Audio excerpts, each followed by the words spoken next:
So in today's video, I'm going to be removing the motor out of my red truck. Of course, it may be a little hard to tell, but this motor has been took out before. But the motor is knocking, so I'm going to take it out and put another one in it. You know, I got to thinking about it. Of course, I just pulled the air intake off and got the battery out. But I got to think about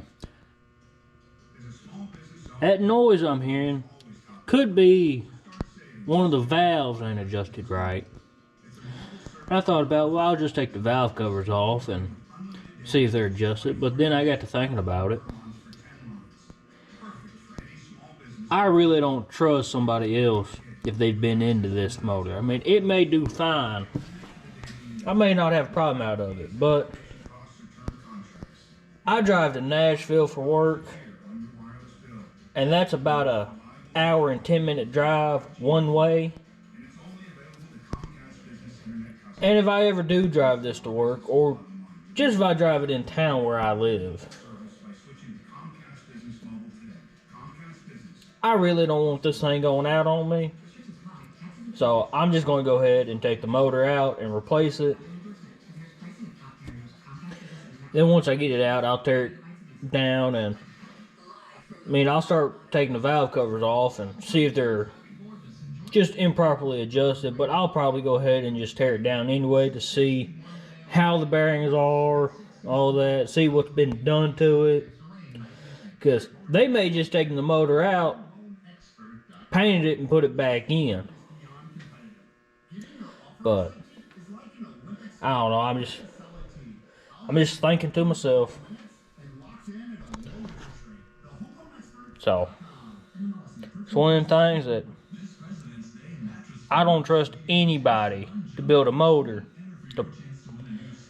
to run except myself and my dad. But that's just me. Well, I got the motor out.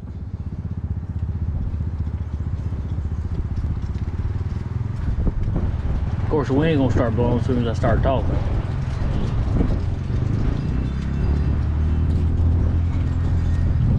But yeah, I got the motor out. A little bit more of a hassle than what I thought it ought to be, because I've done plenty of these, and of course that comes with the territory of having somebody else take it out and put it back in before you. Of course, I guess it's kind of a blessing in disguise, because wasn't about half of anything tight. So most of it was loose, especially the motor mounts. I mean, where it mounts to the frame, the nuts on it were just hand tight. So got that out, get the other truck pulled in, get the motor pulled out of it, and get it set in here. Of course, probably get started on pulling the motor out today, probably finish pulling it out tomorrow on that other truck, and probably have to wait till next weekend to put it in. But we'll see how everything goes. So a little change in plans. No longer going to pull the motor out of this truck to put in my red truck. My dad has changed his mind and decided that he's going to keep his 41, so he's going to keep the motor and everything in it, which he was going to put in this truck, and that's why I was going to put the motor in that truck. But things have changed. He's decided he's going to keep it. He may change his mind next week and decide to get rid of it, but regardless, I have another motor to put in it. So I'm going to get the lights turned on here. Hitting the gym. Here we go. Regardless, got another motor to put in it. Got this motor here. My dad's motor that he's let me use came out of a, I want to say a 98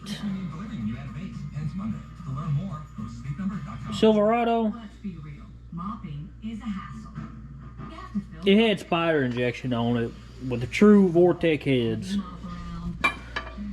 But he has changed the intake on for a 4-barrel carburetor, of course. But I've got a adapter plate here to change it to a throttle body. So I'm gonna get this motor put together tomorrow because it's getting kind of late tonight. I'm gonna put this motor together tomorrow to put in my big red truck. And as for this white truck, I guess we're gonna maybe fool with it in the morning to see if we can get the fuel pump replaced in it, because the fuel pump's going out. Which doesn't surprise me.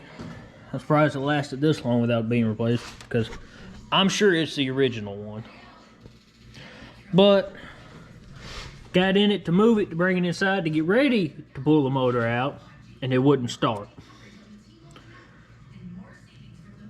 Got to messing with it, couldn't hear the fuel pump running, so went over here to the fuse box, got to messing with it.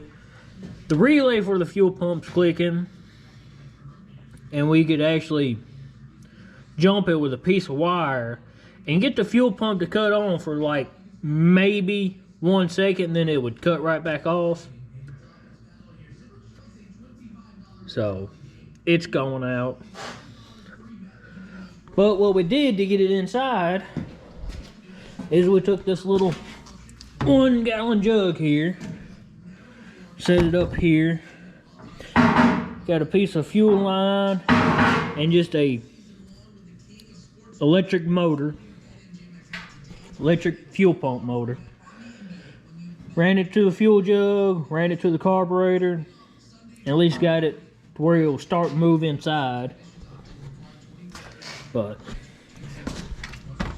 yeah, so tomorrow, I guess first thing is we'll work on this white truck to get the fuel tank pulled out and to get the fuel pump replaced. Maybe we'll figure that out tomorrow. But definitely gonna get that other motor out that's in the corner back there, get it put together to put in the red truck there. So hopefully everything goes smooth. I doubt it will. That's just the way our luck goes. But here's the motor that came out of the red truck. Of course, looking at it, like I said, you can tell it's been out because it's been painted poorly. And once I get the red truck up and going and get everything off this one that I need to put on that other motor, I'm gonna get this motor took apart to figure out exactly what it was that was knocking. I'm fairly certain it's a connecting rod bearing. So I guess I'll just have to wait and see till I get it apart.